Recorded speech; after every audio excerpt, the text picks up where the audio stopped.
వారికి వారి క్రియలను గట్టిగా పట్టుకోమని ప్రభు సెలవిచ్చుచూ ఉన్నారు. హల్లెలూయా. దేవునికి మహిమ ఘనత ప్రభావం కలుగునుగాక. ఇట్టి దేవుని యొక్క బిడ్డలకు ప్రభు సెలవిచ్చినదేమనగా, నేను మీ మీద ఏ భారము పెట్టను, కాబట్టి మీకు కలిగిన దాన్ని గట్టిగా పట్టుకునుడి. అంతం వరకు నా క్రియలను జాగ్రత్తగా చేయువానికి జనుల మీద అధికారము ఇచ్చుదను.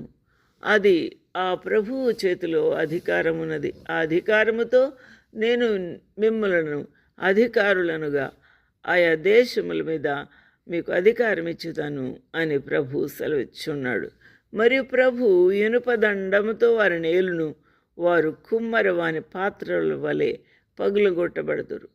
ప్రభువు చేతిలో ఇనుపదండమున్నది.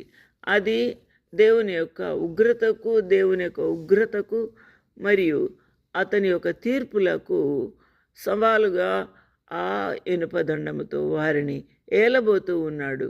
వారు కుండ మీద ఇనుప రాడ్డుతో కొట్టినప్పుడు ఎలా ముక్కలుగా పగిలిపోతుందో ఆ విధంగా వారిని ముక్కలు ముక్కలుగా చేయబోతూ ఉన్నాడు.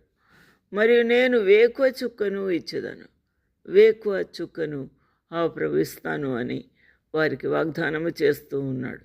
సంఘములతో చెప్పిన ఈ యొక్క ఆత్మ చెప్పిన సంగతులు, ఈ వాగ్దానములు, ఈ యొక్క దేవుని యొక్క సూచనలు లేక వార్నింగ్లు ప్రభు వారితో తెలియజేస్తూ ఉన్నాడు. మనము సిద్ధపడి మనము సరిచేసుకొని ప్రభు వైపు తిరిగి మారు మనసు పొందితే మనకు ఎట్టి భయంకరమైన గతి పట్టదు అని ఈ తుయతైర సంఘం మనకు తెలియజేస్తుంది.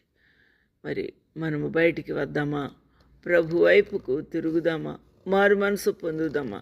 అబద్ధ ప్రవక్తలను ప్రోత్సహించకుండా మనము కాపాడుకుందామా? అబద్ధములకు తలవొగ్గకుండా, ఆ బోధను అంగీకరించకుండా, వాటితో ఏకీభవించకుండా మనము భద్రపరచుకుందామా? దేవుని సత్యమును ఎరిగి పరీక్షించి వారు నిజమైన ప్రవక్తలో కాదో తెలుసుకోవాల్సిన బాధ్యత మనకు ఉన్నది.